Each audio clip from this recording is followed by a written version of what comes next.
بسم الله الرحمن الرحيم. الحمد لله رب العالمين، والصلاة والسلام على نبينا محمد وعلى آله وصحبه أجمعين، أما بعد. يقول الإمام القرطبي رحمه الله: البصر هو البوابة الأكبر إلى القلب. وهذه حقيقة، إن أكبر بوابة مفتوحة على القلب هي بوابة العين، البصر. فمن حمى هذه البوابة فقد حمى أعظم جوهرة يملكها في الوجود، التي هي محل نظر الرب، ألا وهي القلب. قال النبي صلى الله عليه وسلم: إن الله لا ينظر إلى صوركم وأموالكم، ولكن ينظر إلى قلوبكم وأعمالكم. والله يا أخوة يا أخوات، ما من أحد جرب غض البصر واستمر إلا وجد العجب، ومن وجد العجب لا يعود. روي أن موسى عليه السلام قال في بعض مناجاته: يا رب، عجبت ممن يجدك ثم يرجع عنك.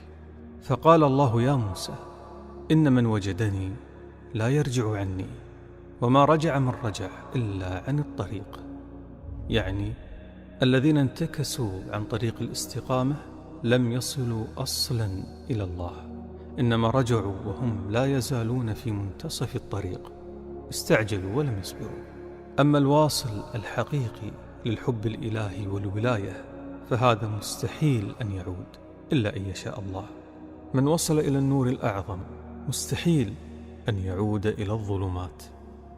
ما هي فائدة غض البصر في الدنيا؟ ماذا أستفيد أنا شخصيا في حياتي هنا في الدنيا قبل الآخرة؟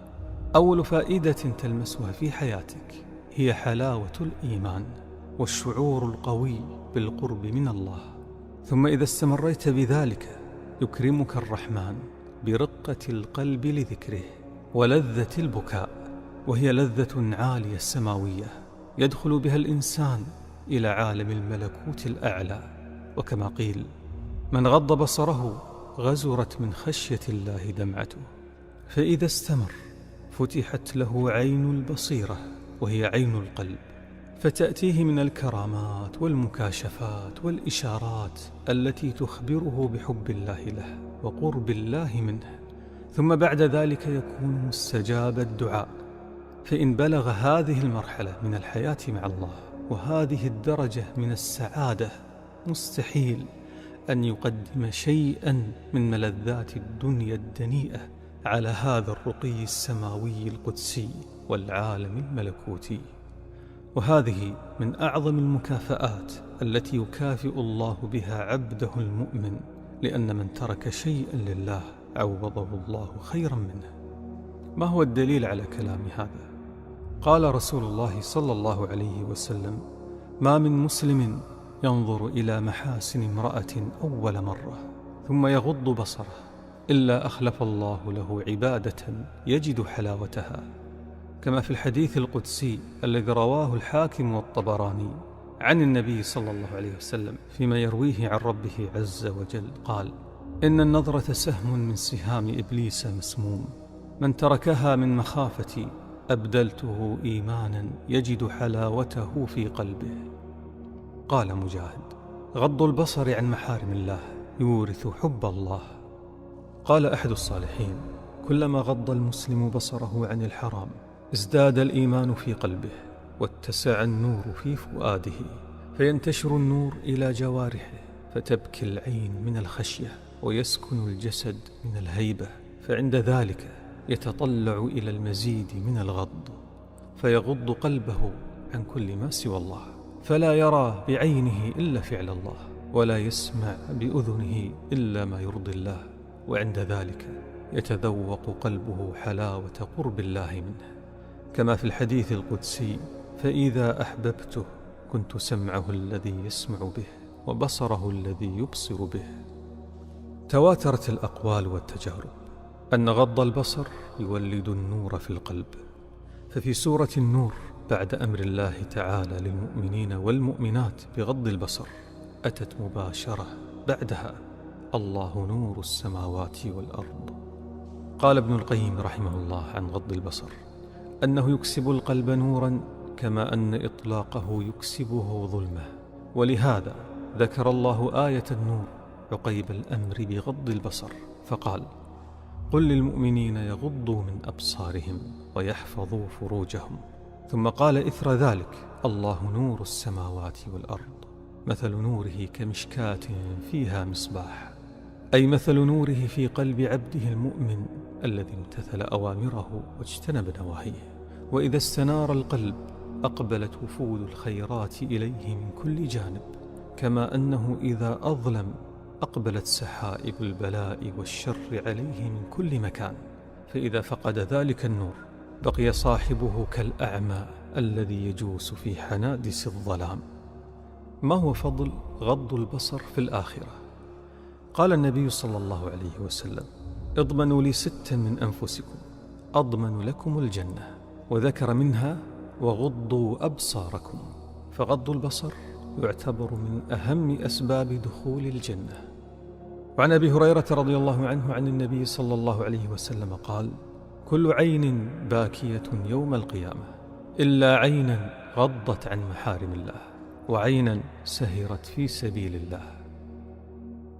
من الفوائد الجميلة جدا التي استوقفتني، قال بعض العلماء: لما كان المؤمن الطيب غاضا لبصره قاصر الطرف عن الحرام في الدنيا، كان هذا العبد الطاهر أهلا لمن هي مثله في هذه الصفة في الجنة، الحور العين التي وصفها الله سبحانه وتعالى بقاصرات الطرف.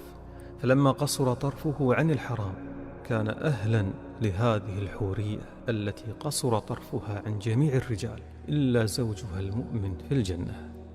الحورية التي قال عنها النبي صلى الله عليه وسلم: لو اطلعت امرأة من نساء أهل الجنة إلى أهل الأرض لملأت ما بينهما ريحا ولأضاءت ما بينهما، ولتاجها على رأسها خير من الدنيا وما فيها.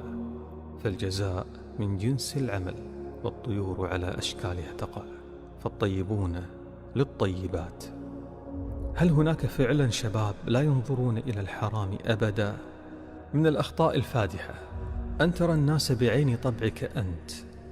مثلا حاولت مرة أو مرتين ولم تستطع ترك النظر إلى الحرام، فتعتقد أن الناس كلهم لا يستطيعون. الحقيقة يا إخوة يا أخوات التي ليس عليها غبار، أن هناك شباب تابوا توبة نصوحة واستمروا إلى أن وصلوا إلى الحب الإلهي، فحماهم من أن يتدنسوا ولو بنظرة واحدة حرام. تمر عليهم السنين ولم يقعوا بنظرة واحدة حرام. ذلك فضل الله يؤتيه من يشاء. من اصطفاه الله لقربه طهره ونقاه لحضرة قدسه. أولياء الله لا خوف عليهم ولا هم يحزنون، كما في الحديث القدسي: فإذا أحببته كنت سمعه الذي يسمع به وبصره الذي يبصر به، فمن تولى الله بصره لا يقع في الحرام. نسأل الله العظيم من فضله ومنه وكرمه. علاج النظر للحرام.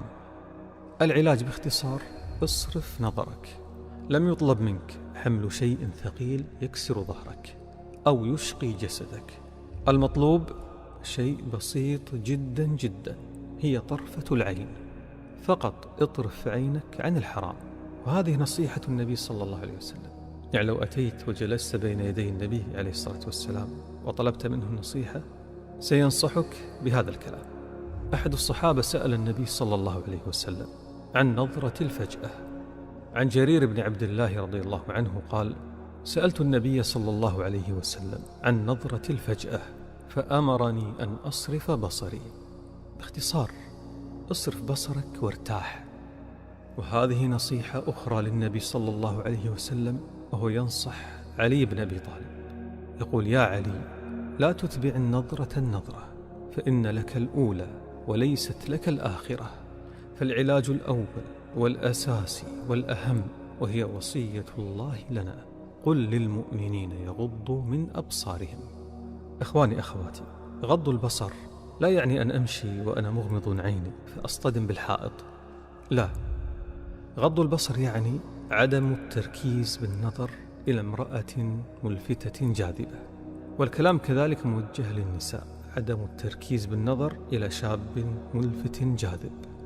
غض البصر لا يعني التزمت والتشدد والانعزال عن العالم والمجتمع، والدليل أن الرسل كانوا يمشون في الأسواق ويأكلون الطعام، كما في قوله تعالى: وقالوا ما لهذا الرسول يأكل الطعام ويمشي في الأسواق. المؤمن إنسان طبيعي لكنه محترم راقي، يستمتع بالحياة من غير تقليب البصر بالرائح والغاد. وفي الختام أقول: إن تركت لذة النظر إلى الحرام وأنت تستطيع ولا أحد يراك، تركتها حبا لله وشوقا لقربه ومرضاته، سيعوضك الله لذة لا ينالها ملوك الأرض، لذة لا تصفها ألسنة الخلق. إنها لذة الحب الإلهي، إنها لذة الشعور بالقرب من نور السماوات والأرض، الله جل جلاله. فمن ذاق عرف، ومن عرف اغترف. إن في الدنيا جنة، من لم يدخلها لم يدخل جنة الآخرة. وكما قيل: كلما طهر القلب رق، فإذا رق راق، وإذا راق ذاق، وإذا ذاق فاق، وإذا فاق اشتاق، وإذا اشتاق اجتهد، وإذا اجتهد هبت عليه نسائم الجنة، فيفرح بالطاعة ويصير من أسعد الناس. اللهم يا مقلب القلوب والأبصار ثبت قلوبنا على دينك. اللهم يا مقلب القلوب والأبصار ثبت قلوبنا على دينك. ربنا لا تزغ قلوبنا بعد إذ هديتنا وهب لنا من لدنك رحمة إنك أنت الوهاب. اللهم طهر أعيننا، اللهم نقي أبصارنا، اللهم افتح عين بصيرتنا، اللهم اجعلنا من أوليائك المقربين، واجعلنا أهلا أصفياء أنقياء طاهرين لقربك العظيم. تقدست أسماؤك جل جلالك. سبحانك اللهم وبحمدك، أشهد أن لا إله إلا أنت، أستغفرك وأتوب إليك.